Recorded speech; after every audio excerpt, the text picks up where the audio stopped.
Good morning. ഇന്ന് നമുക്ക് ഡിമാൻഡിൻ്റെ ബാക്കി പോർഷൻസ് പഠിക്കാം. Changes in the demand curve. Demand കേർവിൽ വരുന്ന മാറ്റങ്ങൾ. എപ്പോഴാണ് ഒരു കൺസ്യൂമറിൻ്റെ ഡിമാൻഡ് കേർവിൽ മാറ്റങ്ങൾ ഉണ്ടാവുന്നത്?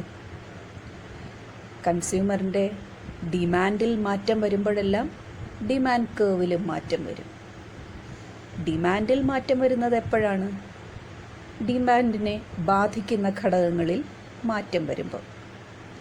ഡിമാൻഡിനെ ബാധിക്കുന്ന 3 ഘടകങ്ങൾ നമുക്കറിയാം. ഏതൊക്കെയാണ്? 1 price of the good, 2 income of the consumer, 3 prices of related goods.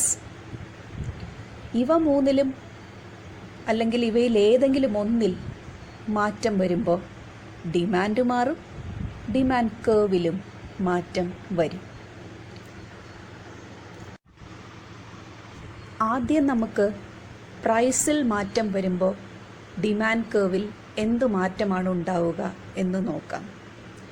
അതിനുശേഷം പ്രൈസ് അല്ലാത്ത മറ്റു ഫാക്ടേഴ്സ്, അതായത് income of the consumer, prices of related goods, ഇത് രണ്ടിനെയും ചേർത്ത് നമ്മൾ ഫാക്ടേഴ്സ് അതർ ദാൻ പ്രൈസ് എന്ന് പറയും.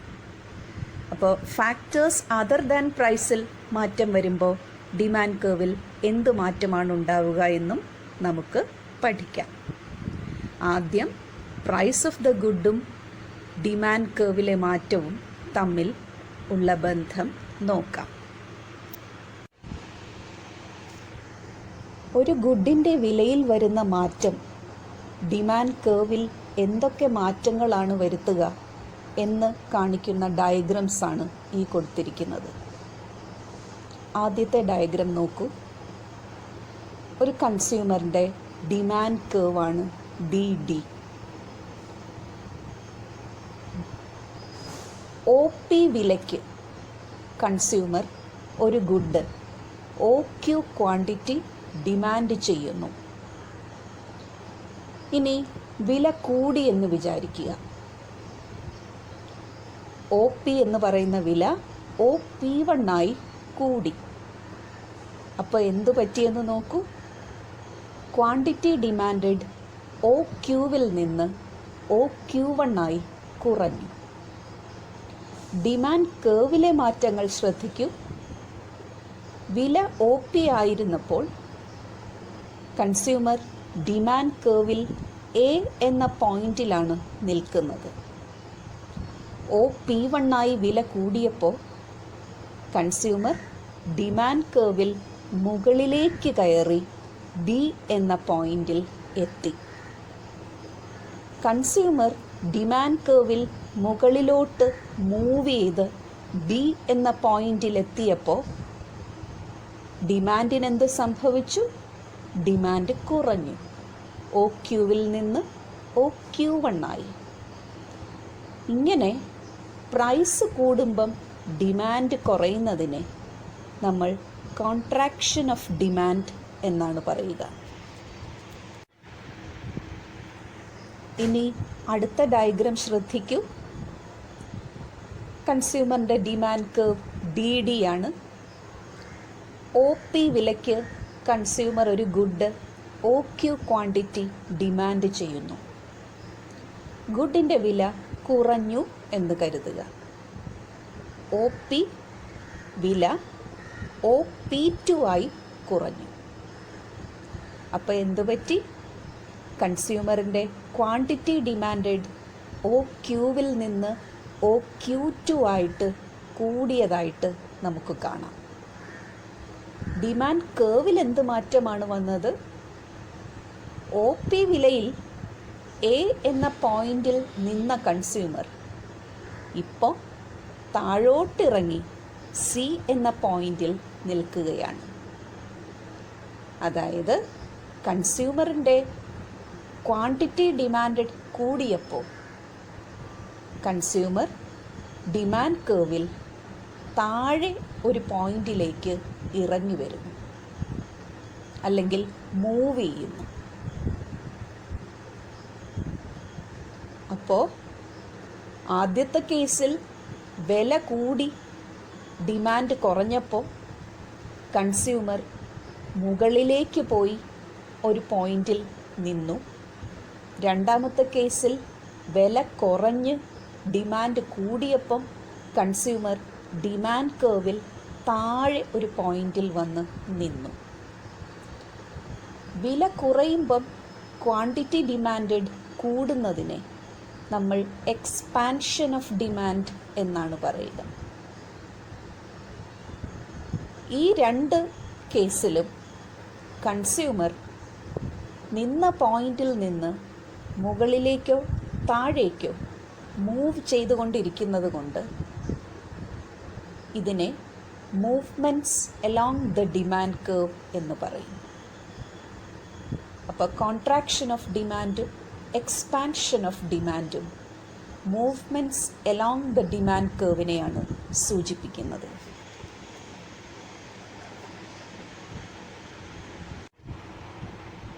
ഇനി പ്രൈസ് അല്ലാത്ത മറ്റു ഫാക്ടേഴ്സിൽ വരുന്ന മാറ്റം ഡിമാൻഡ് കർവിനെ എങ്ങനെ ബാധിക്കുമെന്ന് നോക്കാം.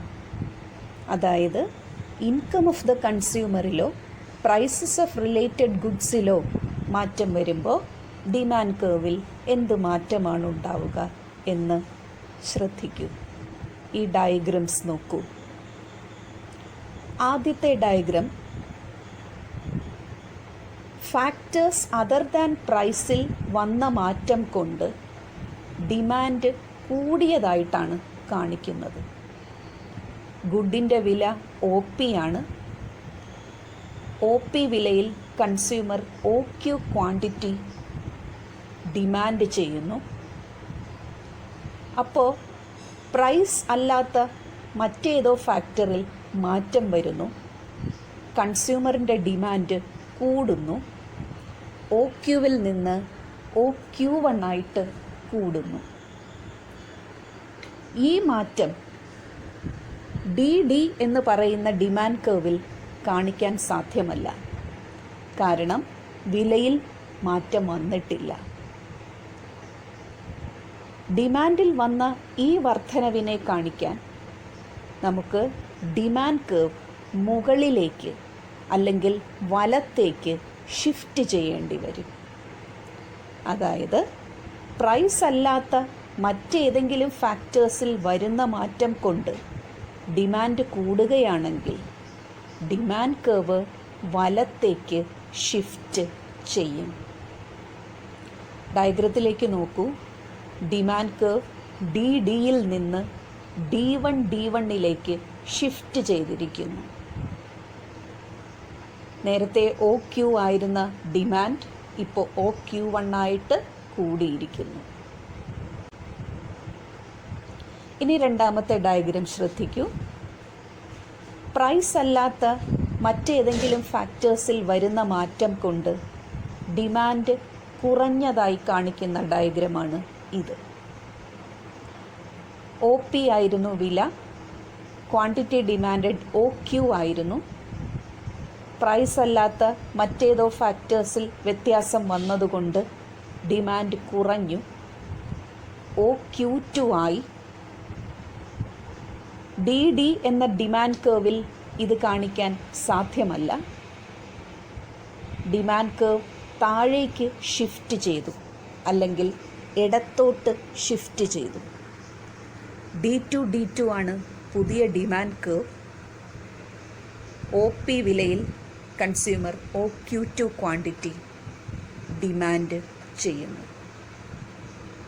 അപ്പോൾ പ്രൈസ് അല്ലാതെ മറ്റേതെങ്കിലും ഫാക്ടറിൽ വ്യത്യാസം വരുമ്പോൾ ഡിമാൻഡ് കൂടുകയും കുറയുകയും ചെയ്യുന്നത് ഡിമാൻഡ് കർവിൻ്റെ മുകളിലേക്കും താഴേക്കുമുള്ള ഷിഫ്റ്റ് വഴിയാണ് നമുക്ക് അറിയാൻ സാധിക്കുന്നത്.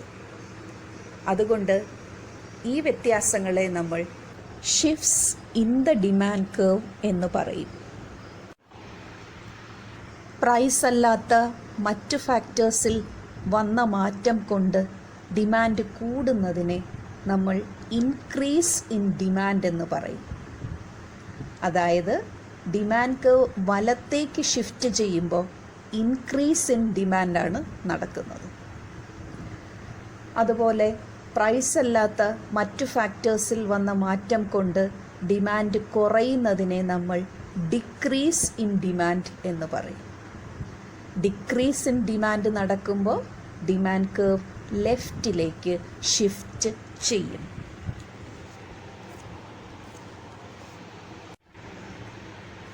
ഡിമാൻഡ് കർവിൽ വരുന്ന മാറ്റങ്ങൾ എന്തൊക്കെയാണെന്ന് മനസ്സിലായല്ലോ. 2 തരം മാറ്റങ്ങളാണ്. മൂവ്മെൻറ്റ്സ് അലോങ് ദ ഡിമാൻഡ് കർവും shifts in the demand curve. Movements along the demand curve എപ്പോഴൊക്കെയാണ് സംഭവിക്കുന്നത്? കോൺട്രാക്ഷൻ ഓഫ് ഡിമാൻഡ് ഉണ്ടാകുമ്പോഴും എക്സ്പാൻഷൻ ഓഫ് ഡിമാൻഡ് ഉണ്ടാകുമ്പോഴും. Shifts in the demand curve എപ്പോഴൊക്കെയാണ് നടക്കുക? ഇൻക്രീസ് ഇൻ ഡിമാൻഡ് ഉണ്ടാകുമ്പോഴും ഡിക്രീസ് ഇൻ ഡിമാൻഡ് ഉണ്ടാകുമ്പോഴും. Market demand.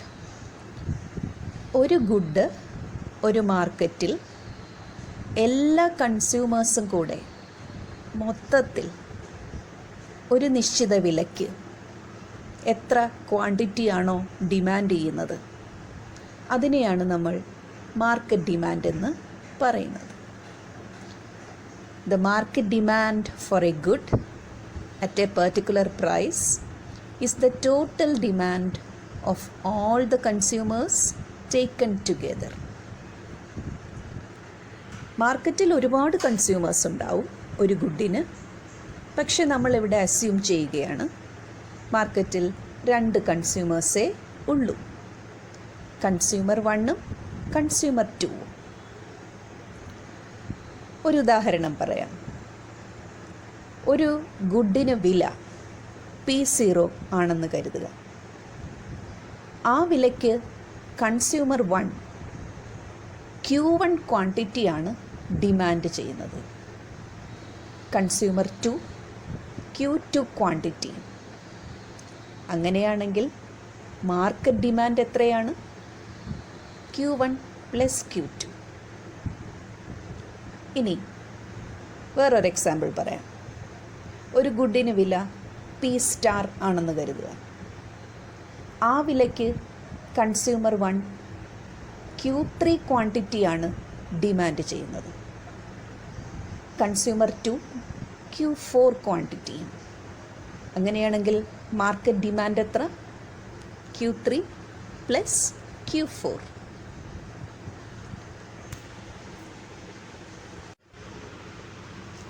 Demand കർവിൽ നിന്ന് ഗ്രാഫിക്കലായിട്ടും നമുക്ക് മാർക്കറ്റ് ഡിമാൻഡ് ഡിറൈവ് ചെയ്യാം. എല്ലാ കൺസ്യൂമേഴ്സിൻ്റെയും ഡിമാൻഡ് കർവ്സിനെ ഹൊറിസോണ്ടലായിട്ട് ആഡ് ചെയ്തിട്ടാണ് നമ്മൾ മാർക്കറ്റ് ഡിമാൻഡ് കണ്ടുപിടിക്കുന്നത്. ഇങ്ങനെ ഡിമാൻഡ് കർവ്സ് ആഡ് ചെയ്യുന്നതിനെ ഹൊറിസോണ്ടൽ സമ്മേഷൻ എന്നാണ് പറയുക. കൊടുത്തിരിക്കുന്ന ഡയഗ്രാംസ് ശ്രദ്ധിക്കൂ. നമ്മൾ ആദ്യം പറഞ്ഞ ഉദാഹരണത്തിൻ്റെ ഗ്രാഫിക്കൽ റെപ്രസെൻറ്റേഷനാണ് ഇത്. ആദ്യത്തെ ഡയഗ്രാം കൺസ്യൂമർ 1ൻ്റേതാണ്. P0 വിലയ്ക്ക് കൺസ്യൂമർ 1 Q1 ക്വാണ്ടിറ്റി ഡിമാൻഡ് ചെയ്യുന്നു. D1 ആണ് കൺസ്യൂമർ 1ൻ്റെ ഡിമാൻഡ് കർവ്. D2 രണ്ടാമത്തെ ഡയഗ്രത്തിൽ D2 ആണ് കൺസ്യൂമർ 2ൻ്റെ ഡിമാൻഡ് കർവ്. അതേ വിലയ്ക്ക്, അതായത് P0 വിലയ്ക്ക് കൺസ്യൂമർ 2 Q2 ക്വാണ്ടിറ്റിയാണ് ഡിമാൻഡ് ചെയ്യുന്നത്. മാർക്കറ്റിൽ ഈ 2 കൺസ്യൂമേഴ്സ് മാത്രമേ ഉള്ളൂ എന്നതുകൊണ്ട് മാർക്കറ്റ് ഡിമാൻഡ് ഇവരുടെ 2 പേരുടെയും ഡിമാൻഡുകളുടെ സമ്മേഷനാണ്. അതാണ് മൂന്നാമത്തെ ഡയഗ്രത്തിൽ കാണിച്ചിരിക്കുന്നത്. Market demand Q1 + Q2, consumer 1ൻ്റെയും കൺസ്യൂമർ 2ൻ്റെയും ഡിമാൻഡ് കർവ്സിൻ്റെ ഹൊറിസോണ്ടൽ സമ്മേഷനാണ് മൂന്നാമത്തെ ഡയഗ്രത്തിൽ കാണുന്നത്. Price elasticity of demand. ഒരു ഗുഡിൻ്റെ വിലയും ക്വാണ്ടിറ്റി ഡിമാൻഡും തമ്മിൽ ഇൻവേഴ്സ് റിലേഷൻഷിപ്പാണെന്ന് നമ്മൾ പഠിച്ചു. അതായത് വില കൂടുമ്പം ക്വാണ്ടിറ്റി ഡിമാൻഡ് കുറയുകയും വില കുറയുമ്പം ക്വാണ്ടിറ്റി ഡിമാൻഡ് കൂടുകയും ചെയ്യും എന്ന് നമുക്കറിയാം. എന്നാൽ വിലയിൽ ഒരു മാറ്റം വരുമ്പം അത് ക്വാണ്ടിറ്റി ഡിമാൻഡിനെ എങ്ങനെ ബാധിക്കും? അതായത് വില ഇപ്പോൾ 2 രൂപ കൂടിയാൽ ക്വാണ്ടിറ്റി ഡിമാൻഡ് എത്രയായിരിക്കും കുറയുക? അല്ലെങ്കിൽ വില ഒരു 3 രൂപ കുറഞ്ഞാൽ ക്വാണ്ടിറ്റി ഡിമാൻഡ് എത്രയായിരിക്കും കൂടുക എന്ന് നമുക്ക് മനസ്സിലാക്കേണ്ടതുണ്ട്. വിലയിൽ വരുന്ന മാറ്റത്തോട് ഡിമാൻഡ് എങ്ങനെ പ്രതികരിക്കുന്നു എന്നാണ് നമുക്കറിയേണ്ടത്. ഈ പ്രതികരണം, അതായത് വിലയിൽ വരുന്ന മാറ്റത്തിനോട് ഡിമാൻഡിൻ്റെ പ്രതികരണം, ഇതിനെയാണ് നമ്മൾ ഇലാസ്റ്റിസിറ്റി ഓഫ് ഡിമാൻഡ് അല്ലെങ്കിൽ പ്രൈസ് ഇലാസ്റ്റിസിറ്റി ഓഫ് ഡിമാൻഡ് എന്ന് പറയുന്നത്. Price elasticity of demand is the responsiveness of demand to a change in price.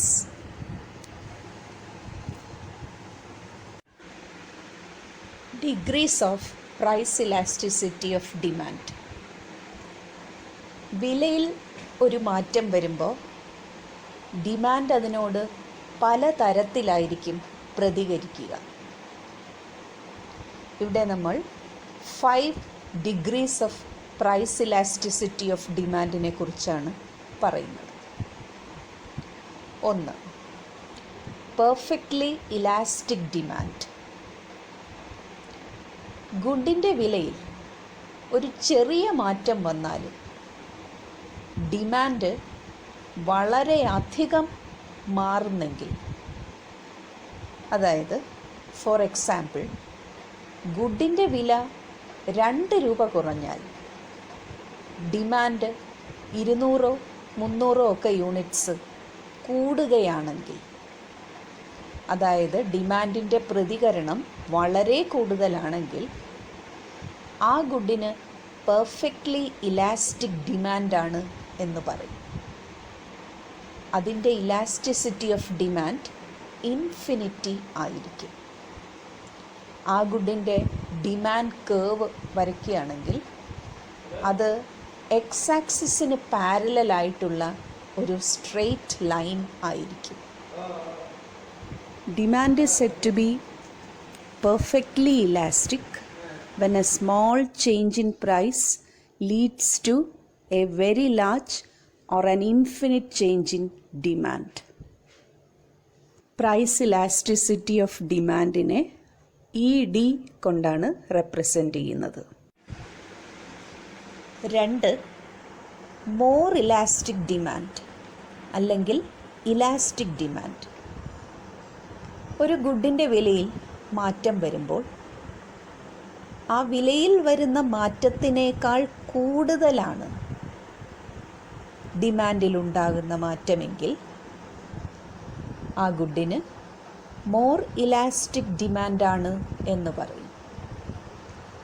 അതിൻ്റെ ഇലാസ്റ്റിസിറ്റി ഗ്രേറ്റർ ദാൻ 1, 1-ൽ കൂടുതൽ ആയിരിക്കും.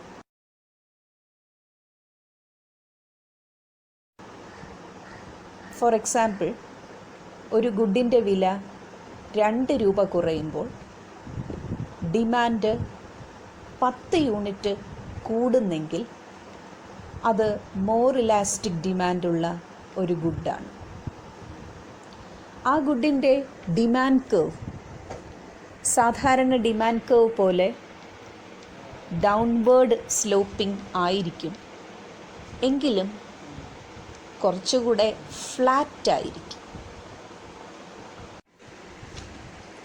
ഡയഗ്രത്തിൽ കാണാം, പിയും P1 തമ്മിൽ ചെറിയ വ്യത്യാസമേ ഉള്ളൂ. അതായത് വില കുറച്ചേ കുറഞ്ഞിട്ടുള്ളൂ. എന്നാൽ Qയും Q1 തമ്മിൽ കുറച്ചധികം വ്യത്യാസമുണ്ട്. അതായത് ഡിമാൻഡ് കുറേയേറെ കൂടിയിട്ടുണ്ട്. 3. Less elastic demand. ഒരു ഗുഡിൻ്റെ വിലയിൽ മാറ്റം വരുമ്പോൾ വിലയിലുണ്ടാകുന്ന മാറ്റത്തേക്കാൾ കുറവാണ് ഡിമാൻഡിലുണ്ടാകുന്ന മാറ്റമെങ്കിൽ ആ ഗുഡിന് ലെസ് ഇലാസ്റ്റിക് ഡിമാൻഡാണ് എന്ന് പറയും. അതിൻ്റെ elasticity of demand less than 1, ഒന്നിൽ കുറവ് ആയിരിക്കും. ഇപ്പോൾ ഫോർ എക്സാമ്പിൾ, ഒരു ഗുഡിൻ്റെ വില 5 രൂപ കുറഞ്ഞാൽ ഡിമാൻഡ് 2 യൂണിറ്റേ കൂടുന്നുള്ളൂ എങ്കിൽ ആ ഗുഡിന് ലെസ് ഇലാസ്റ്റിക് ഡിമാൻഡാണ് എന്ന് പറയും. ഈ ഗുഡിൻ്റെയും ഡിമാൻഡ് കർവ് ഡൗൺവേർഡ് സ്ലോപ്പിംഗ് ആയിരിക്കും. എന്നാലും സാധാരണ ഡിമാൻഡ് കർവിനേക്കാൾ കുറച്ചുകൂടെ സ്റ്റീപ്പായിരിക്കും. ഡയഗ്രത്തിൽ കാണാം, പ്രൈസ് പിയിൽ നിന്ന് P1 ആയി കുറഞ്ഞു. ആ വ്യത്യാസം കുറച്ച് വലുതാണ്. അതേസമയം ഡിമാൻഡിൽ വന്ന വ്യത്യാസം, ക്യൂവിൽ നിന്ന് Q1ലേക്കുള്ള വ്യത്യാസം കുറവാണ്. പ്രൈസിൽ വന്ന വ്യത്യാസത്തേക്കാൾ കുറവാണ് ക്യൂവിൽ വന്ന വ്യത്യാസം. 4. Unit elastic demand. ഒരു ഗുഡിൻ്റെ വിലയിൽ മാറ്റം വരുമ്പോൾ ആ മാറ്റത്തിന് തുല്യമായ മാറ്റമാണ് ഡിമാൻഡിൽ വരുന്നതെങ്കിൽ ആ ഗുഡ് യൂണിറ്റ് ഇലാസ്റ്റിക് ഡിമാൻഡുള്ള ഗുഡാണ് എന്ന് പറയും. ഫോർ എക്സാമ്പിൾ, ഗുഡിൻ്റെ വില 5 രൂപ കുറഞ്ഞാൽ ഡിമാൻഡ് 5 യൂണിറ്റ് കൂടുന്നെങ്കിൽ ആ ഗുഡിന് യൂണിറ്റ് ഇലാസ്റ്റിക് ഡിമാൻഡ് ആണ് എന്ന് പറയും. അതിൻ്റെ ഇലാസ്റ്റിസിറ്റി ഓഫ് ഡിമാൻഡ് 1 ആയിരിക്കും. അതിൻ്റെ ഡിമാൻഡ് കർവ് ഒരു സാധാരണ ഡിമാൻഡ് കർവ് ആയിരിക്കും, sloping downwards from left to right. ഡയഗ്രത്തിൽ ശ്രദ്ധിച്ചാൽ മനസ്സിലാകും. P1 എന്ന് പറയുന്ന ദൂരവും Q1 എന്ന് പറയുന്ന ദൂരവും ഈക്വലാണ്.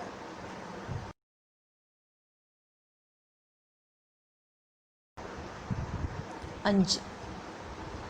Perfectly inelastic demand. ഒരു ഗുഡിൻ്റെ വിലയിൽ എന്ത് മാറ്റം വന്നാലും ഡിമാൻഡിൽ യാതൊരു മാറ്റവും വരുന്നില്ല എങ്കിൽ, അതായത് ഡിമാൻഡ് അതിനോട് തീരെ പ്രതികരിക്കുന്നില്ല എങ്കിൽ ആ ഗുഡിന് പെർഫെക്റ്റ്ലി ഇൻഇലാസ്റ്റിക് ഡിമാൻഡാണ് എന്ന് പറയും. അതിൻ്റെ ഇലാസ്റ്റിസിറ്റി ഓഫ് ഡിമാൻഡ് 0 ആയിരിക്കും. അതിൻ്റെ ഡിമാൻഡ് കർവ് y ആക്സിസിന് പാരലലായിട്ടുള്ള ഒരു സ്ട്രെയിറ്റ് ലൈൻ ആയിരിക്കും. ഈ ഡയഗ്രത്തിൽ നിങ്ങൾക്കിത് കാണാം.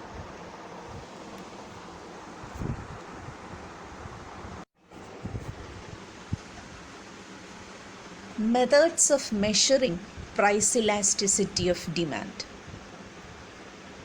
ഒരു ഗുഡിൻ്റെ പ്രൈസ് ഇലാസ്റ്റിസിറ്റി ഓഫ് ഡിമാൻഡ് എത്രയാണ് എന്നെങ്ങനെ മെഷർ ചെയ്യും? അതിന് 3 മെത്തേഡ്സ് ആണുള്ളത്. 1. Percentage method. 2. Geometric method. 3. Expenditure method. ഈ 3 മെത്തേഡ്സും നമുക്കൊന്ന് വിശദമായി നോക്കാം.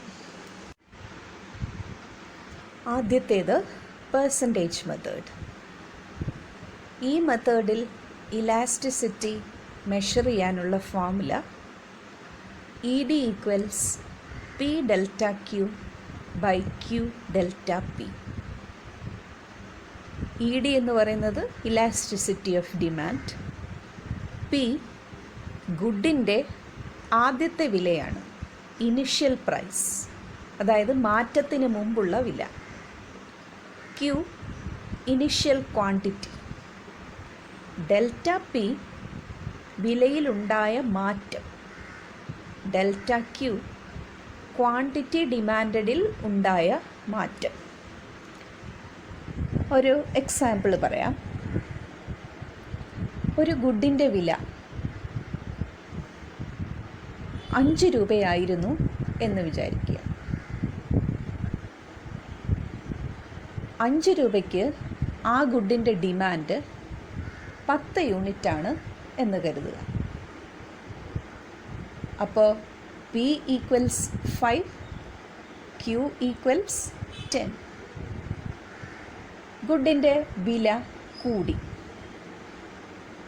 5-ൽ നിന്ന് 7 അപ്പോൾ ഡെൽറ്റ പി ഈക്വൽസ് 2, 7 മൈനസ് 5.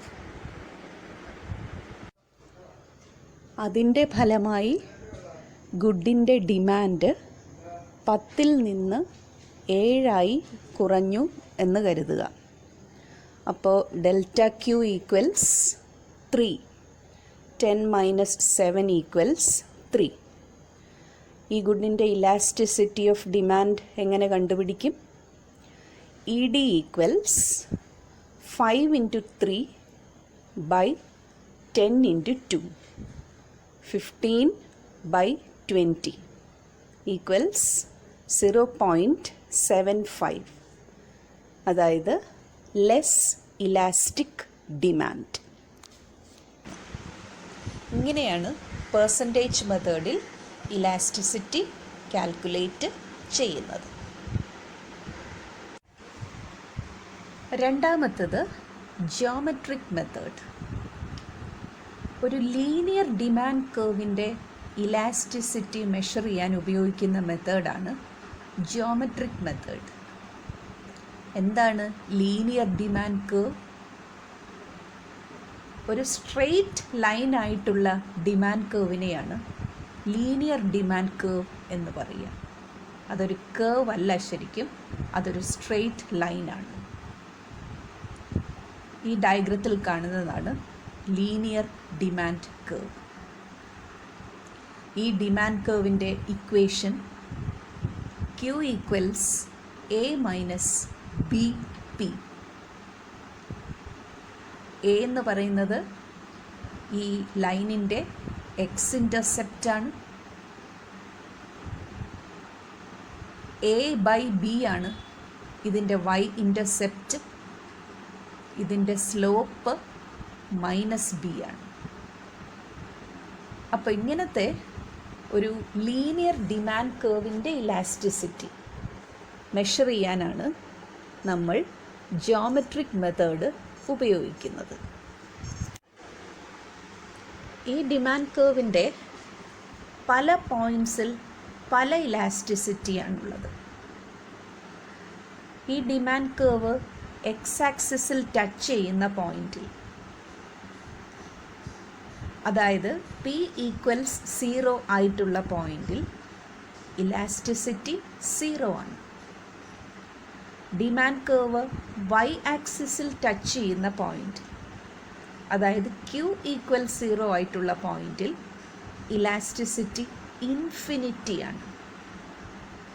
ഈ ഡിമാൻഡ് കർവിൻ്റെ നടുക്ക് വരുന്ന പോയിന്റിൽ ഇലാസ്റ്റിസിറ്റി 1 ആണ്.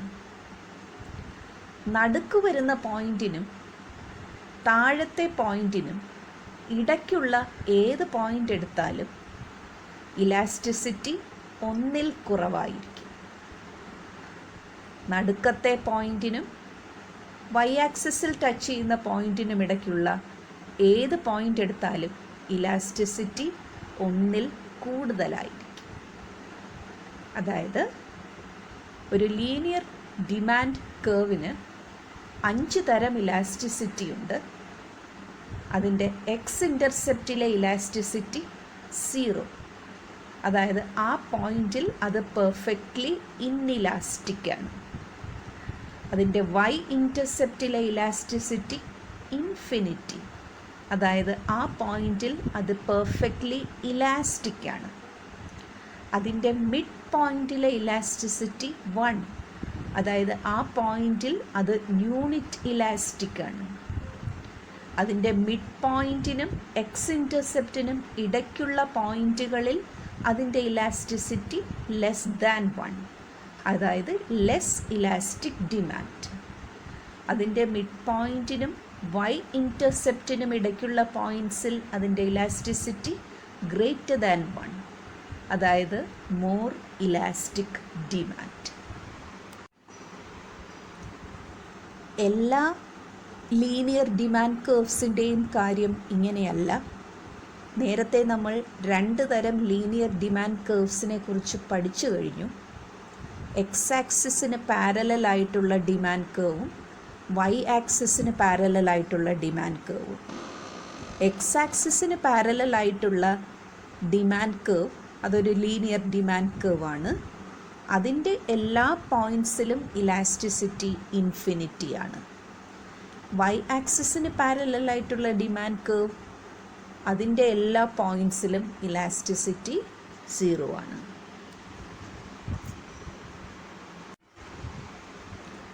ഇനി മൂന്നാമത്തെ മെത്തേഡ് നോക്കാം, എക്സ്പെൻഡിച്ചർ മെത്തേഡ്. ഒരു ഗുഡിൻ്റെ വിലയിൽ വരുന്ന മാറ്റവും അതിൻ്റെ ഫലമായി അതിൻ്റെ എക്സ്പെൻഡിച്ചറിലുണ്ടാകുന്ന മാറ്റവും നോക്കിയിട്ടാണ് ഈ മെത്തേഡിൽ നമ്മൾ ഇലാസ്റ്റിസിറ്റി മെഷർ ചെയ്യുന്നത്. ഒരു ഗുഡിൻ്റെ വില കൂടി എന്ന് വിചാരിക്കുക. സ്വാഭാവികമായിട്ടും ക്വാണ്ടിറ്റി ഡിമാൻഡ് കുറയും. ഡിമാൻഡിലുണ്ടാകുന്ന കുറവ് പ്രൈസിലുണ്ടായ ഇൻക്രീസിനേക്കാൾ കൂടുതലാണെങ്കിൽ ആ ഗുഡിന്മേലുള്ള എക്സ്പെൻഡിച്ചർ കുറയും. അതേസമയം ക്വാണ്ടിറ്റിയിലുണ്ടായ കുറവ് പ്രൈസിലുണ്ടായ ഇൻക്രീസിനേക്കാൾ കുറവാണെങ്കിൽ ആ ഗുഡിന്മേലുള്ള എക്സ്പെൻഡിച്ചർ കൂടും. ക്വാണ്ടിറ്റിയിലുണ്ടാകുന്ന കുറവ് പ്രൈസിലുണ്ടായ ഇൻക്രീസുമായിട്ട് ഈക്വലാണെങ്കിൽ, അത് രണ്ടും ഈക്വലാണെങ്കിൽ ഗുഡിന്മേലുള്ള എക്സ്പെൻഡിച്ചറിൽ മാറ്റമൊന്നും ഉണ്ടാവില്ല. ഇനി ഒരു ഗുഡിൻ്റെ വില കുറഞ്ഞു എന്ന് വിചാരിക്കുക. അപ്പോൾ സ്വാഭാവികമായിട്ടും ക്വാണ്ടിറ്റി ഡിമാൻഡ് കൂടും. ക്വാണ്ടിറ്റി ഡിമാൻഡിൽ വരുന്ന വർധനവ് ഗുഡിൻ്റെ വിലയിൽ വന്ന കുറവിനേക്കാൾ കൂടുതലാണെങ്കിൽ ആ ഗുഡിന്മേലുള്ള എക്സ്പെൻഡിച്ചർ കൂടും. അതേസമയം ഡിമാൻഡിലുണ്ടാകുന്ന ഇൻക്രീസ് പ്രൈസിലുണ്ടായ കുറവിനേക്കാൾ കുറവാണെങ്കിൽ ആ ഗുഡിന്മേലുള്ള എക്സ്പെൻഡിച്ചർ കുറയും. ഡിമാൻഡിലുണ്ടാകുന്ന ഇൻക്രീസ് പ്രൈസിൽ വരുന്ന കുറവിനോട് തുല്യമാണെങ്കിൽ ആ ഗുഡിന്മേലുള്ള എക്സ്പെൻഡിച്ചറിൽ മാറ്റമൊന്നും ഉണ്ടായിരിക്കില്ല.